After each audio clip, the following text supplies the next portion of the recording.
Very good afternoon, all of you. Welcome to all of you in my online platform. आज जो हमारे BSc AG third semester के student हैं, उनका जो सब्जेक्ट है फंडामेंटल ऑफ इंटमोलॉजी, उसके अंतर्गत जो टॉपिक उनका चल रहा है इंटीग्रेटेड पेस्ट मैनेजमेंट यानी IPM, वो मैं आपको पढ़ाऊँगा। ये काफ़ी महत्वपूर्ण टॉपिक है। एग्ज़ाम्स में अक्सर इससे वो कंपटीशन में क्वेश्चन पुटअप किए जाते रहते हैं। तो आप लोग बिल्कुल एक एक टॉपिक को, एक पॉइंट्स को बिल्कुल ध्यान से पढ़ेंगे। तो IPM वो काफ़ी महत्वपूर्ण चैप्टर है, तो मैं इसको आज आपको पढ़ाऊँगा। इसके अंतर्गत आप क्या पढ़ेंगे आज वो IPM के लाभ यानी एडवांटेज ऑफ IPM, यानी IPM के क्या लाभ हैं, क्या इसके वो महत्वपूर्ण लाभ हैं, ये आप जानेंगे। अभी तक मैंने आपको वो प्रिंसिपल पढ़ाया था, यानी IPM के सिद्धांत के बारे में बताया था, तो वो भी काफ़ी इंपॉर्टेंट चैप्टर था। अब ये जो टॉपिक है वो भी काफ़ी इंपॉर्टेंट है, यानी IPM के लाभ यानी एडवांटेज ऑफ IPM। आइए छात्रों देखते हैं क्या है इसमें। तो IPM के वो कई लाभ हैं। तो इसके जो महत्वपूर्ण लाभ है, पहला जैसे कम लागत वाला हस्तक्षेप जो है, लोअर कॉस्ट इन्वेस्टमेंट, यानी कम लागत वो हस्तक्षेप किस प्रकार से है, जैसे लो कॉस्ट इन्वेस्टमेंट कैसा है, यानी कम लागत वाला हस्तक्षेप। IPM का उपयोग जब हम करते हैं तो उससे लागत वो कम हो जाती है। हमारी अपनी फसल को उगाने के लिए या किसान अपनी फसल को उगाने के लिए जब IPM पद्धति का उपयोग करता है, IPM क्या है, एक व्यवहारिक विधि होती है जिससे हम क्या करते हैं, जिससे जितनी भी कीट एवं रोग को नियंत्रण करने की जितनी विधियां हैं, चाहे वो रासायनिक विधि हो, चाहे वो भौतिक विधि हो, चाहे वो व्यवहारिक विधि हो, चाहे वो जैविक विधि हो, इन सभी विधियों को वो एक समन्वय स्थापित करके इस सभी विधि को मिला जुला कर जब हम कीट एवं रोग का प्रबंधन करते हैं फसलों में, तो उसी को हम वो IPM कहते हैं। IPM वो वर्तमान समय में, आधुनिक समय में बहुत ही एक महत्वपूर्ण विधि के रूप में शामिल हुआ है, बहुत महत्वपूर्ण विधि के रूप में उभरता हुआ वो दिख रहा है। क्यों दिख रहा है? क्योंकि ये हमारे लिए बहुत सारी बहुत चीज़ों का हमारे लिए लाभ है, साथ साथ हमारे इन्वायरमेंट के लिए, हमारे जो इकोसिस्टम के लिए भी महत्वपूर्ण वो योगदान इसका होता है। इसलिए इसका काफ़ी महत्वपूर्ण योगदान है हमारे नेचुरल इन्वायरमेंट के लिए। तो इसीलिए इसमें हम सबसे पहले वो इसके लाभ क्या हैं, इसको कम लागत वाला हस्तक्षेप है, यानी इससे कॉस्ट क्या है वो घट जाती है। देखिए छात्रों, हम जितना ज़्यादा भी फसल में रसायनों का उपयोग करते हैं, जो हमारे ये केमिकल्स होते हैं, चाहे वो फर्टिलाइज़र्स हों, चाहे वो हर्बिसाइड्स हों, चाहे पेस्टिसाइड्स हों, इंसेक्टिसाइड्स हों, निमेटिसाइड्स हों, रोडेंटिसाइड, जितने भी ये हार्मफुल केमिकल्स हैं वो काफ़ी महंगे होते हैं, क्योंकि इनको वो कंपनियां बनाती हैं, तो उनको महंगे दामों पे कंपनियां बेचती हैं। उस पर कॉस्ट काफ़ी अधिक आती है उसको बनाने में, इसलिए वो महंगे दामों पे इसको वो मार्केट में बेचती हैं, और हम इसको महंगे दामों पर किसान इसको ख़रीदते हैं। और जब हम भाई इसको ख़रीदने के लिए हम आर्थिक रूप से वो हमको अर्थ लगाना पड़ता है, मुद्रा लेनी पड़ती है, तो उससे क्या होता है, हमारे फसल की जो लागत है वो बढ़ जाती है। और जब हमारे फसल की लागत बढ़ जाती है, तो जब फसल की लागत बढ़ जाएगी तो उसके बदले जो उत्पादन प्राप्त होगा वो वो कम हो जाएगा, ठीक है ना। तो लागत के हिसाब से हमारा लाभ जुड़ा होता है। किसान का जो लाभ होता है वो जुड़ा होता है उसकी लागत के ऊपर। अगर लागत कम हो गई, लाभ वो तो लाभ क्या होता है, बढ़ जाता है। अगर लागत जो कॉस्ट होती है फॉर्म पे, अगर वो बढ़ जाती है तो उसके जो बेनिफिट्स होते हैं वो कम हो जाते हैं। तो इस प्रकार से हमको विशेष रूप से खेती में ये ध्यान देना है कि हमारी कम से कम कॉस्ट में हमको ज़्यादा से ज़्यादा प्रोडक्शन वो लेना है। तो अगर हम पेस्टिसाइड, इंसेक्टिसाइड को ज़्यादा मात्रा में डालेंगे, खेत में ज़्यादा यूज़ करेंगे, तो हमें वो ज़्यादा पैसा देना पड़ेगा, ख़रीदना पड़ेगा, तो उससे हमारी लागत क्या होगी, वो बढ़ जाएगी। अगर एक सीमित मात्रा में हम रसायनों का उपयोग करेंगे फसल में, बाकी वो जो अन्य चीज़ें हैं, अन्य विधियां हैं, भौतिक हो गया, जैविक विधियां हैं, व्यवहारिक विधियां हैं, इनका भी हम यूज़ अगर अपने खेत पे करेंगे, फील्ड पे करेंगे, तो हमारी लागत क्या होगी, कम हो जाएगी, और हमारा उत्पादन क्या होगा, बढ़ जाएगा, और हमारा लाभ भी वो बढ़ जाएगा। तो इस प्रकार से वो लागत को कम करने का बहुत ही अच्छा तरीका है, वो है IPM, ठीक है। आइए इसके अंतर्गत जानते हैं कि परंपरागत रूप से कीटों के आक्रमण को नियंत्रित करने के लिए कीटनाशकों के उपयोग में बहुत अधिक लागत आती है, ठीक है ना। अगर हम परंपरागत रूप से, जैसे हमारे पूर्वज लोग करते आ रहे हैं, कि हम कई प्रकार के रसायनों का उपयोग अगर करते रहेंगे, तो हमारी लागत क्या होगी, बढ़ जाएगी। उसके बदले हमको ज़्यादा जो है वो इन्वेस्टमेंट करना पड़ेगा, हमारी लागत बढ़ जाएगी और उसके बदले हमारा लाभ जो होगा वो कम हो जाएगा। तो इसलिए हमको इन कीटनाशकों का आयात भी करना पड़ता है। आईपीएम के लागू होने से वित्तीय बोझ जो है वो कम हो जाता है। और यदि हम जो है वो फसलों को उगाने के लिए आईपीएम का उपयोग कर रहे हैं, इंटीग्रेटेड पेस्ट मैनेजमेंट का उपयोग कर रहे हैं, तो जो हमारी लागत होती है वो कम हो जाएगी और उसके बदले हमारा उत्पादन जो है वो बढ़ जाएगा। आईपीएम के द्वारा लागत क्यों कम हो जाएगी, क्योंकि इंटीग्रेटेड पेस्ट मैनेजमेंट के द्वारा हम भौतिक विधियां, व्यवहारिक विधियां, जैविक विधियों का भी उपयोग करेंगे और उससे क्या होगा, रसायन का उपयोग हमको फसल पे कम करना पड़ेगा। जब रसायन का उपयोग कम करना पड़ेगा तो लागत ऑटोमेटिक कम हो जाएगी। जब हम तमाम प्रकार की जैविक चीज़ों को, घरेलू चीज़ों का उपयोग करेंगे, समय से चीज़ों को रोकथाम करेंगे, हम खेत की साफ़ सफाई रखेंगे, समय से निराई गुणाई करेंगे, तो हमारे रोग का प्रकोप कम होगा। ठीक है ना। तो हमको रसायनों का उपयोग कम करना पड़ेगा, तो उससे हमारी लागत जो है वो कम हो जाएगी। बस सीधी सी बात है। इसके बाद बात आती है, इसके अलावा आईपीएम में शामिल विभिन्न तकनीकों के लंबे समय तक चलने वाले लाभों के साथ अधिक टिकाऊ है। तो ये जो हमारा जो ये आईपीएम है, ये एक प्रकार का टिकाऊ है। जो हम रसायन का जो इस्तेमाल करते हैं वो एक प्रकार टिकाऊ नहीं है। रसायनों का उपयोग किए, वो जो है वो फिर से हमको रसायन का उपयोग करना ही पड़ेगा। अगर हम बार बार रसायन का उपयोग कर रहे हैं तो हमको रसायन का उपयोग कंटिन्यू रूप से खेत में करना ही पड़ेगा। लेकिन अगर हम अन्य विधियों का उपयोग कर रहे हैं, हम जैविक विधियों का उपयोग कर रहे हैं, ज़्यादा से ज़्यादा जो है वो अन्य विधियों को अगर खेत में अप्लाई कर रहे हैं, तो हमारे जो है वो जो अन्य विधियां हैं, भौतिक विधि हो गया, जैविक विधि हो गया, ये सारी विधि क्या है, टिकाऊ हैं। मतलब ये हम अगर इसका उपयोग कर रहे हैं तो हमारे खेत में बार बार कीटों और रोगों का प्रकोप नहीं होने पाएगा।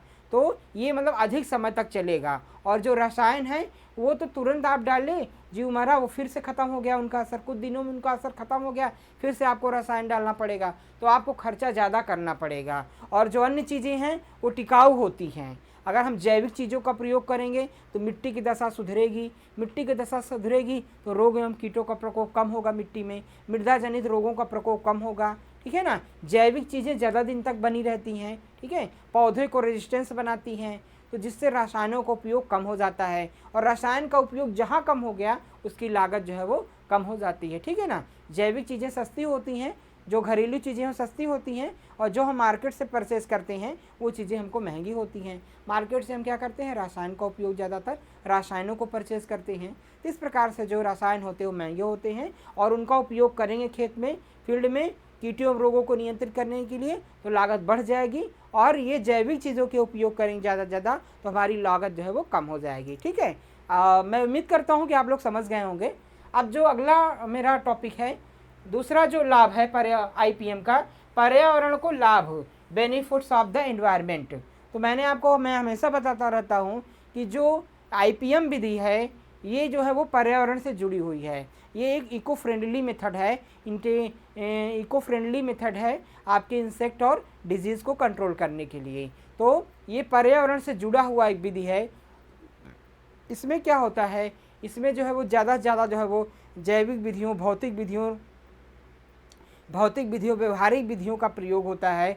रसायनों का उपयोग होता है लेकिन बहुत कम मात्रा में। तो सभी विधियों का एक समन्वित रूप से उपयोग होता है जिससे हमारा पर्यावरण सुरक्षित रहता है।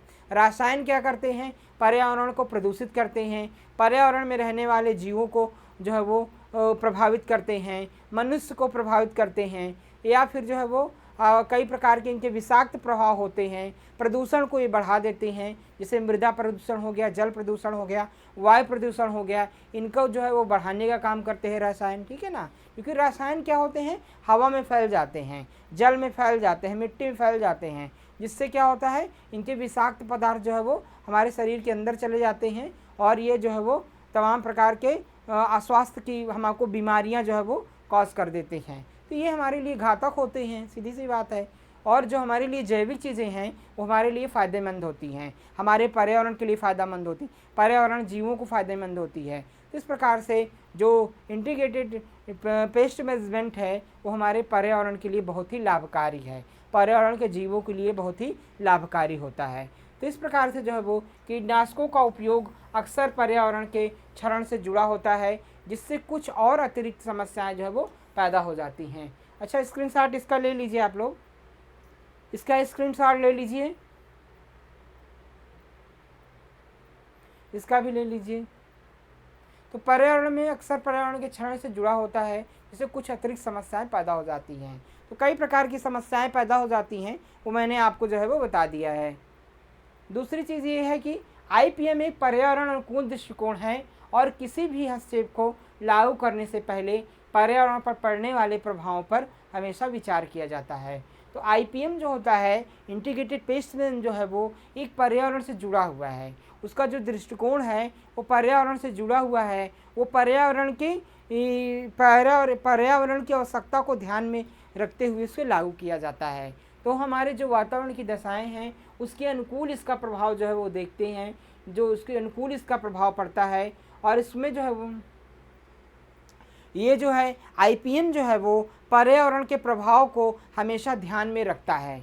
पर्यावरण पे क्या विपरीत प्रभाव पड़ेगा तो उसको भी IPM ध्यान में रखता है। IPM के द्वारा हम किसी भी जो भी हम विधियों का इस्तेमाल करते हैं कीट एवं रोग को नियंत्रित करने के लिए, उसको हम समय समय पर ध्यान देते हैं कि इससे कोई बुरा प्रभाव तो हमारे पर्यावरण पे नहीं पड़ रहा है। अगर उससे बुरा प्रभाव पड़ रहा है तो उसको हम लागू नहीं करते हैं, और जिसका अच्छा प्रभाव पर्यावरण पे होता है उसी विधि को हम जो है वो ज़्यादा से ज़्यादा कीट एवं रोग के नियंत्रण करने के लिए जो है वो लागू करते हैं। तो इंटीग्रेटेड पेस्ट मैनेजमेंट जो है वो इन्वायरमेंट को ध्यान में रखते हुए लागू किया जाता है। इन्वायरमेंट के जो मित्र कीट हैं, जो पर्यावरण में जो है वो मित्र कीट हैं, जो आपके फ्रेंडली इंसेक्ट हैं, जो हमारे जो है इनमीज़ इंसेक्ट होते हैं, नेचुरल इनमीज़ होते हैं, हमारे जो नुकसान पहुंचाने वाले जो कीट होते हैं उनको कैसे वो किल कर देते हैं नेचुरल रूप से, इसको ध्यान में रखता है। देखिए, हमारे वातावरण में शत्रु कीट भी हैं और मित्र कीट भी हैं।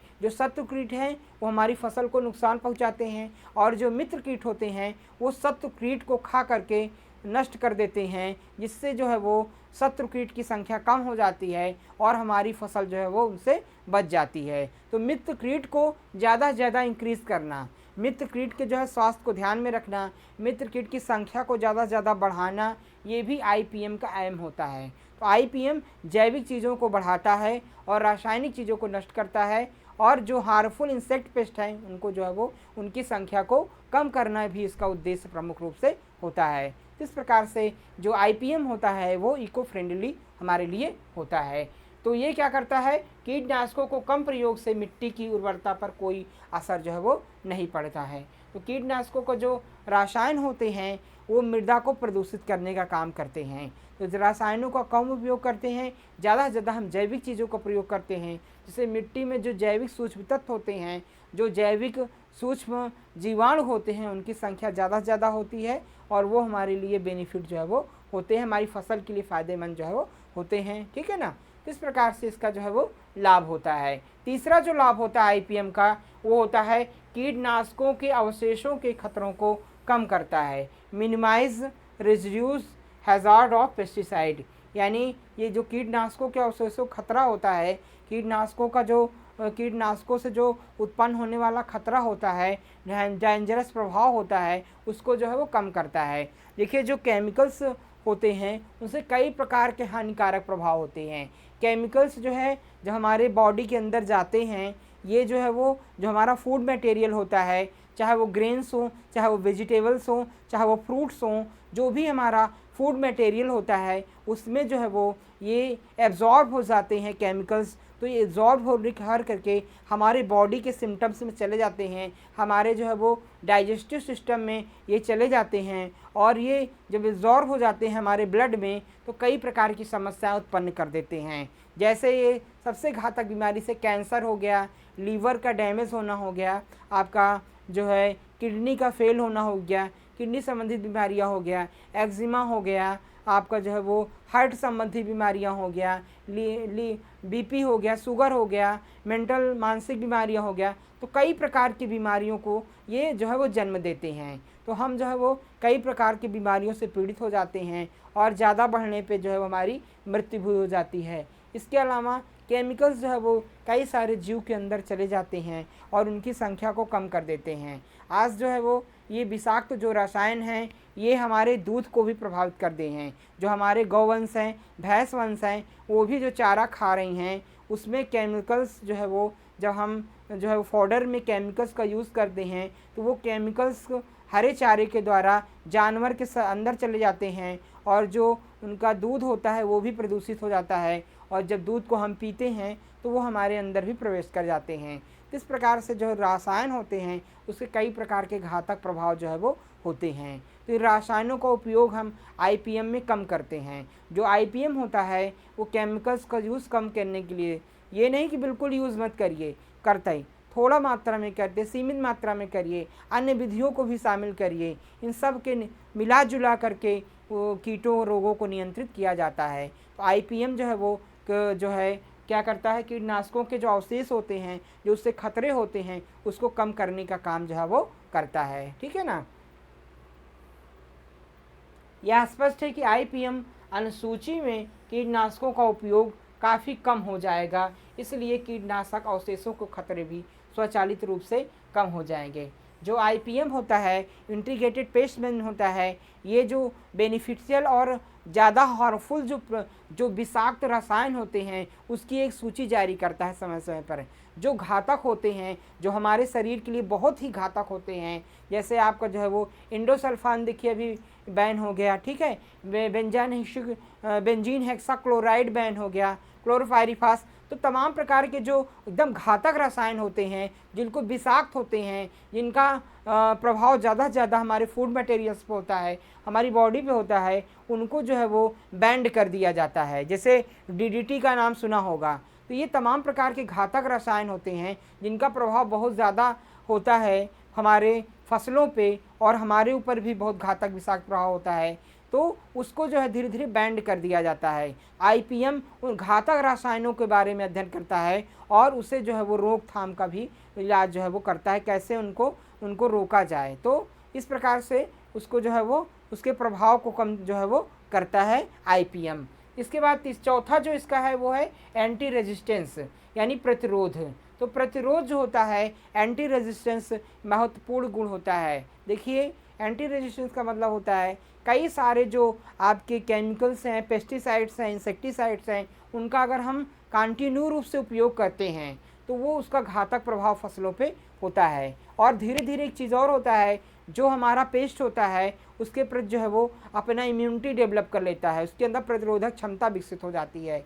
जैसे मान लीजिए हम लोग हमेशा अगर जो हमारा ड्रग एक नाम है पैरासीटामोल, जो हमारा क्या करता है, पेन किलर होता है। पेन किलर ड्रग जो होता है पैरासीटामोल, अगर हल्का सा बुखार होता है, हमको फीवर आता है, सर दर्द करता है, तो हम क्या करते हैं, पैरासीटामोल तुरंत खा लेते हैं। तो पैरासीटामोल का असर धीरे धीरे हमारे शरीर पे कम होने लगता है। मतलब कि पैरासीटामोल से जो हमारा शरीर है वो रेजिस्टेंस इम्यूनिटी डेवलप कर लेता है और उसका प्रभाव हमारे शरीर पे कम होने लगता है। बार बार खाने से क्या होता है, उसका इम्यूनिटी डेवलप हो जाएगा, प्रतिरोधक क्षमता विकसित हो जाएगी और फिर उसका असर जो है वो कम हो जाता है। इसके अलावा इसी तरीके से फसल में भी होता है। फसल में जो कीट लगते हैं, अगर एक ही कीट के ऊपर हम बार बार एक ही रसायन का उपयोग, एक ही दवा का उपयोग कर रहे हैं, तो वो कीट जो है उसके प्रति प्रतिरोधक क्षमता विकसित कर लेता है और धीरे धीरे उस रसायन का असर जो है वो कीट के ऊपर नहीं होने पाता है। इसी को हम क्या बोलते हैं, एंटी इम्यूनिटी, एंटी रेजिस्टेंस बोलते हैं। ठीक है ना। तो ये इसीलिए कीट को नियंत्रित करने के लिए कम से कम रसायन का उपयोग या फिर अन्य विधियों का उपयोग, जैविक विधियों का उपयोग, भौतिक विधियों का उपयोग जो है वो करते रहना चाहिए। जैसे जो है वो जो इंसेक्ट है, डिजीज़ है, उसके प्रति जो है वो विशेष केमिकल्स के प्रति रेजिस्टेंस कैपेसिटी डेवलप कर जो है वो ना कर पाए। तो इस प्रकार से अदल बदल के जो है वो विधियों का उपयोग हमेशा करते रहना चाहिए। आईपीएम उसी को सिखाता है। आईपीएम मॉडल अपने आप में कीट नियंत्रण के लिए प्रतिरोधी विधा होती है। ठीक है ना। तो आईपीएम मॉडल जो होता है वो कीटों के अंदर प्रतिरोधी क्षमता डेवलप करने नहीं देता है। वो कई प्रकार के सभी विधियों को सामान्य रूप से उपयोग करने की सलाह जो है वो देता है। यह जो है वो रसायनों के उपयोग को हतोत्साहित करता है और इस प्रकार विरोधी प्रतिरोध के कम मामले में पैदा करता है। ये जो है क्या करता है, रसायनों के उपयोग को जो है वो घटाता है, यानी जो रसायन का हम उपयोग करते हैं उसको कम करने का उपयोग सलाह देता है और ज़्यादा से ज़्यादा अन्य विधियों का उपयोग जो है वो करने की सलाह देता है। ठीक है ना। तो ये IPM के जो है वो लाभ जो है वो होते हैं। स्क्रीनशॉट आप ले लीजिए। ये क्या करता है, कीटनाशकों का उपयोग तभी किया जाता है जब अन्य विकल्प जो है वो संतोषजनक नहीं होते हैं। तो कीटनाशकों का उपयोग तभी किया जाता है जब अन्य विधियां जो है वो चीज़ें जो है वो संतोषजनक नहीं होती हैं। उसका जो है वो तभी उपयोग किया जाता है जब कीटों एवं रोगों का प्रभाव इतना ज़्यादा हो जाए कि अन्य विधियां जो है वो असफल हो जाएं, तभी हमको जो है वो रसायनों का उपयोग जो है वो किया जाता है। मतलब ये हो जाए कि अब किसान को बहुत ज़्यादा आर्थिक नुकसान होने वाला है, तभी रसायनों का उपयोग करना चाहिए, नहीं तो अन्य विधियों के उपयोग से कीट एवं रोग को रोकथाम जो है वो करना चाहिए। ये IPM जो है वो सिखाता है, यही इसका लाभ होता है। पांचवा जो होता है इसका लाभ, आम जनता के लिए उपयोगी एवं सर्वोत्तम हस्तक्षेप, यानी useful and best intervention for the general people. इसमें क्या करते हैं कि आम जनता के लिए जो सर्वोत्तम विधि होती है, आम जनता कौन सी है, जो जनरल ह्यूमन्स है, जो नॉर्मल आदमी है, जिसकी आर्थिक स्थिति जो है वो बहुत अच्छी नहीं है, नॉर्मल लोग हैं, उनको भी जो है वो ये ध्यान में रखता है, उनके भी जो है वो व्यवस्था को ध्यान में रखता है। तो सुरक्षित, विश्वसनीय और कम लागत वाले कीट नियंत्रण का जो है वो अवसान करता है। तो IPM जो है वो आम आदमी को ध्यान में रखते हुए जो सुरक्षित विधि है, विश्वसनीय विधि है, उसको ज़्यादा से ज़्यादा जो है वो प्रोत्साहित करता है उपयोग करने के लिए, और आर्थिक रूप से जो कम लागत वाली चीज़ें हैं उसको जो है वो ज़्यादा से ज़्यादा अप्लाई करने की सलाह जो है वो देता है। कीट नियंत्रण से फसलों पर कोई प्रभाव नहीं पड़ेगा, मतलब कि ये तमाम प्रकार की जो इसकी विश्वसनीय विधियां होती हैं उसको लागू करने की सलाह देता है कि अगर इसको आप नियंत्रण के लिए उपयोग करते हैं तो कीटों को नियंत्रित कर सकते हैं तथा इसका बुरा प्रभाव जो है फसल पे नहीं होगा। इसकी सलाह देता है IPM। इसके अलावा यह आम जनता के लिए भी सुरक्षित और किफ़ायती होता है, यानी जो नॉर्मल आदमी है, आर्थिक रूप से कमज़ोर आदमी है, उसकी आवश्यकता को ये ध्यान में रखता है और ऐसी विधियों को विकसित करता है जो आम आदमी, कम आय वाला आदमी भी, कम आय वाला किसान भी अपने खेत में इसको अपना सके और कीट एवं रोगों से जो है फसल को बचा सके। तो ये जो है विधि को, ये ऐसी किफ़ायती विधियों को IPM जो है वो विकसित करता है। इसका स्क्रीनशॉट ले लीजिए।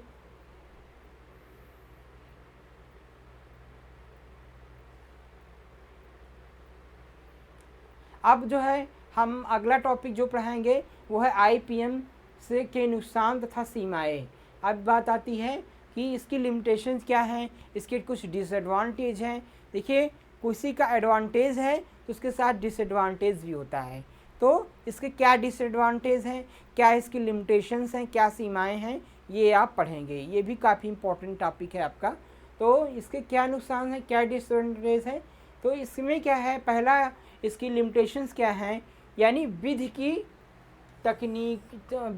तकनीकियों में अधिक भागीदारी, involvement the technicals of the method, यानी विधि की तकनीकियों में अधिक भागीदारी क्या है इसकी, ये इसकी भागीदारी अधिक है। इसका मतलब क्या हुआ, यानी IPM की योजना बनाने की ज़रूरत है। ठीक है ना। तो ये जो है, जो कई प्रकार के जो है वो विधियाँ हैं उसमें इसका इन्वॉल्वमेंट ज़्यादा है। ठीक है ना। तो इसमें क्या होता है, सबसे बड़ी चीज़ जो की है कि IPM को बनाने के लिए, IPM को अपनाने के लिए जो है वो एक स्कीम बनानी पड़ती है, एक योजना है। अगर हम सही योजना से IPM का उपयोग नहीं करते हैं तो ये सही रूप से फसल में लागू नहीं किया जा सकता। अगर हम IPM के सही विधि का उपयोग नहीं करते हैं, सही योजना नहीं बनाते हैं, तो फिर IPM सही के कारगर जो है वो नहीं होगा। तो इसको लागू करने के लिए, इसको बनाने के लिए एक सही तरीका, एक स्कीम बना करके इसको हम आसानी से लागू कर सकते हैं। इसकी ये लिमिटेशंस है कि बिना स्कीम बना करके, बिना योजनाबद्ध तरीके से इसको हम लागू जो है वो नहीं कर सकते हैं। अगला क्या है, IPM अधिक ध्यान और समर्पण की मांग करता है। जो इंटीग्रेटेड पेस्ट मैनेजमेंट होता है उसको उपयोग में लाने के लिए, उसका फसलों में उपयोग करने के लिए बहुत ध्यान देने की आवश्यकता होती है। अगर हम सही से समय पर ध्यान नहीं देते हैं, सही विधियों का उपयोग नहीं करते हैं, तो हमको नुकसान उठाना पड़ता है। तो इसलिए बहुत ध्यान देने की आवश्यकता होती है इसमें, और कई प्रकार के जो है वो हमको कार्य करने होते हैं। ठीक है ना। तो आईपीएम जो है बहुत सिस्टमेटिक तरीका होता है इंसेक्ट कंट्रोल करने के लिए, डिजीज़ को कंट्रोल करने के लिए। इसमें हर एक स्टेप में आपको ध्यान देना पड़ता है, ठीक है। इसके बाद विभिन्न क्षेत्रों की विशेषताओं की आवश्यकता है। इसमें जो तमाम प्रकार के इसके एरियाज़ हैं, मतलब कैसे क्षेत्र हैं, चाहे वो जो है वो केमिकल्स कंट्रोल के क्षेत्र हो, चाहे फिजिकल कंट्रोल के क्षेत्र हों, चाहे वो आपके व्यवहारिक यानी कल्चरल मेथड्स हो कंट्रोल करने, चाहे वो बायोलॉजिकल मेथड्स हो, चाहे केमिकल मेथड है, जितने भी इसके एरियाज हैं, क्षेत्र हैं, सभी को जो है वो बहुत ध्यान देने की आवश्यकता होती है और सही समय पर सही विधियों को लागू करने की आवश्यकता जो है इसमें होती है। इसलिए इसके जो है ये भी एक डिसएडवांटेज होते हैं। अगर हमने इसको सही से नहीं लागू किया, इसको वैज्ञानिक तरीके से आप सही सलाह से नहीं लागू किए, तो फिर ये फेल हो सकता है और आपको फसल में नुकसान उठाना जो है वो पड़ सकता है, ठीक है। तो इसका स्क्रीनशॉट आप ले लीजिए।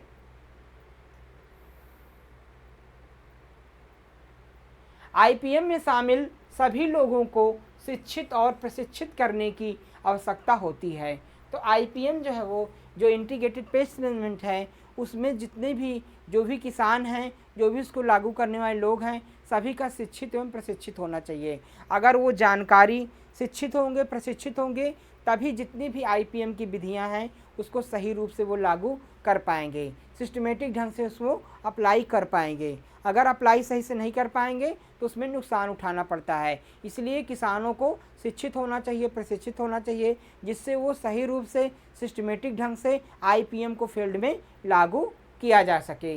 इसके बाद जिसके लिए अक्सर बहुत समय की आवश्यकता होती है। तो ये सब चीज़ों के लिए जो है वो जितनी भी चीज़ें हैं आईपीएम की, इसके लिए काफ़ी समय लग जाता है, काफ़ी स्टेप देना होता है। ये भी किसका डिसएडवांटेज होता है कि आईपीएम में सभी को शिक्षित होना चाहिए, अशिक्षित लोग जो है वो कम उसको अप्लाई कर सकते हैं, ठीक है ना। तो और जो है वो इसमें काफ़ी समय अधिक लग जाता है इम्प्रूवमेंट करने में। तो ये भी इसके डिसएडवांटेज, इसकी सीमाएँ जो है वो होती हैं। ये सारी आपने जो है वो अगला, तो इस प्रकार से जो है वो और क्या चीज़ है, समय और ऊर्जा की खपत, समय और ऊर्जा की time and energy consumption. IPM जो है वो काफ़ी उसमें समय लगता है।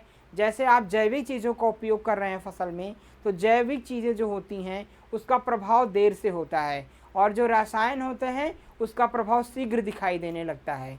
तो जैविक चीज़ों का प्रयोग करने में समय लग जाता है, जैविक चीज़ें धीरे धीरे असर करती हैं। तो इस प्रकार से बहुत समय देने की आवश्यकता होती है। उस समय में आपका नुकसान भी हो सकता है, तो कई प्रकार का जो है वो समय देना पड़ता है, कई चीज़ें जो है वो ध्यान देनी पड़ती हैं। और आईपीएम में जो है वो जो एनर्जी कॉस्ट है वो बढ़ जाती है, ठीक है ना। आईपीएम के आवेदन में समय लगता है, ठीक है, इसमें जो है समय अधिक लग जाता है। योजना बनाने में ही काफ़ी जो है वो समय लग जाता है, ठीक है। तो योजना बनाने के लिए जो हम योजनाएं बनाते हैं, स्कीम बनाते हैं, उसमें भी काफ़ी अधिक जो है वो समय लग जाता है। तो ये सब चीज़ें जो है वो आईपीएम में ध्यान देनी होती हैं। और आईपीएम जो है वो रणनीतियाँ एक क्षेत्र से दूसरे क्षेत्र में भिन्न होती हैं, इसीलिए प्रत्येक क्षेत्र के लिए एक अलग योजना की आवश्यकता जो है वो होती है, ठीक है ना। तो आईपीएम जो है वो कई प्रकार की जो स्कीम्स हैं, कई प्रकार की जो रणनीतियाँ हैं, कई प्रकार की स्कीम्स हैं, उसको जो भी ध्यान देता है। और अलग अलग जो क्षेत्र हैं इसके, ठीक है, जो अलग अलग एरियाज़ हैं उसको बहुत ध्यान देने की आवश्यकता पड़ती है। और ये अलग अलग जो है वो उसमें अलग अलग क्षेत्रों के लिए अलग अलग योजनाएं जो है बनानी पड़ती हैं। मान लीजिए हमको भौतिक विधियों का उपयोग करना है तो उसके लिए अलग योजना बनानी होगी। जैविक चीज़ों के जैविक विधियों का उपयोग करना है कीट एवं रोग को नियंत्रित करने के लिए, उसके लिए अलग योजना बनानी पड़ेगी। तो कई प्रकार की योजनाओं का निर्माण करके हम आईपीएम को जो है वो लागू करते हैं। तो इसलिए जो है ये काफ़ी आवश्यक जो है वो होता है, काफ़ी टाइम इसमें इन्वेस्टमेंट होता है। तो इसका ये डिसएडवांटेज जो है वो होता है, ठीक है। और इसकी सीमाएं होती हैं। हस्तक्षेप के अपेक्षित परिणाम प्राप्त होने में लंबा समय जो है वो लग जाता है। तो जो भी विधियों का हम उपयोग करते हैं, चाहे वो रासायनिक विधियाँ हों, चाहे जैविक विधियाँ हों, चाहे वो भौतिक विधियाँ हों, इन सब को अपनाने में काफ़ी अधिक समय लग जाता है, ठीक है ना। यानी टाइम टेकिंग जो है वो मेथड जो है वो आईपीएम होता है। तो ये सारे इसके जो है वो डिसएडवांटेज होते हैं और सीमाएं होती हैं आईपीएम की। इसका स्क्रीनशॉट आप ले लीजिए।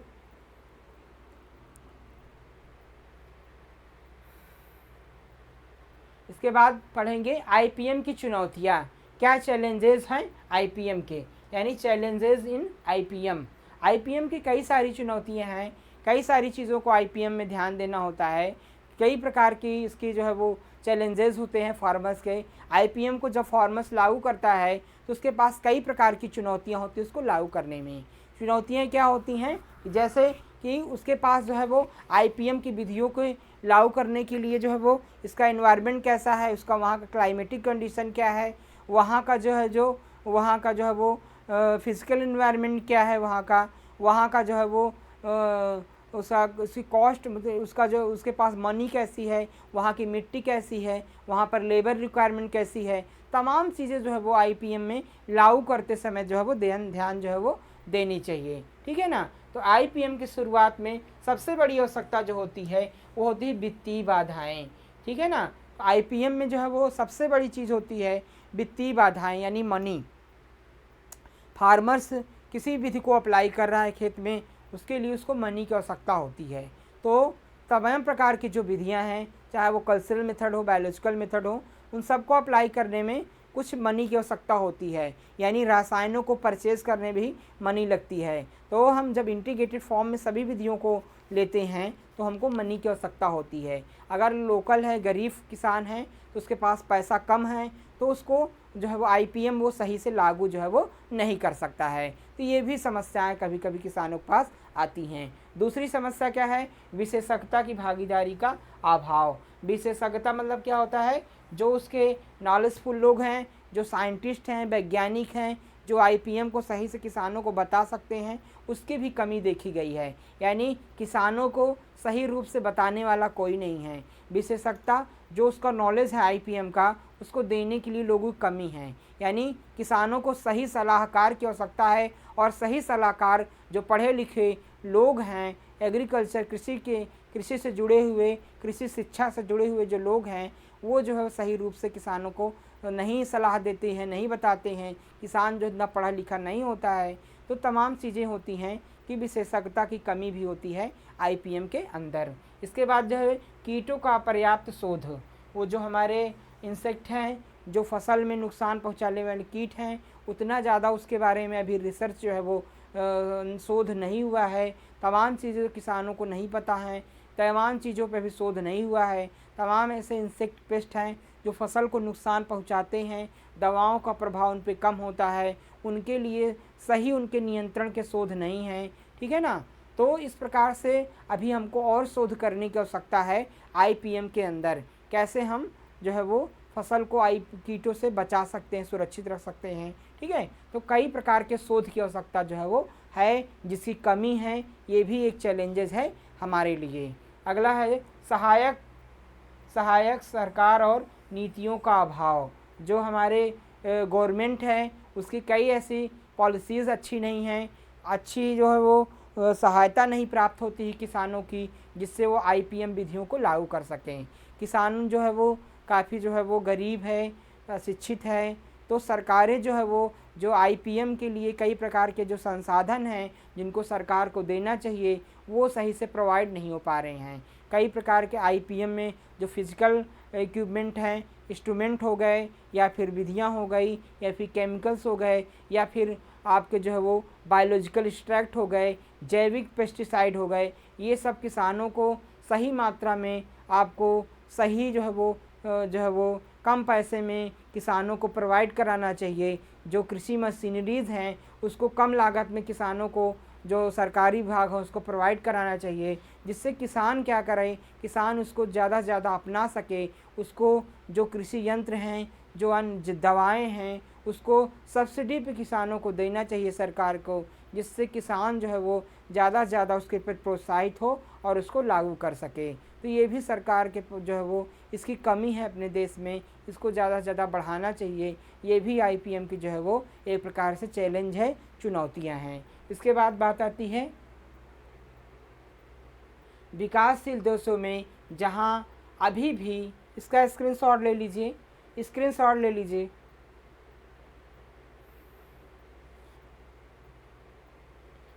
विकासशील देशों में जहाँ अभी भी पारंपरिक खेती की जाती है, किसान आईपीएम की अवधारणा से अनजान है और साथ ही आईपीएम का अभ्यास करना मुश्किल लगता है।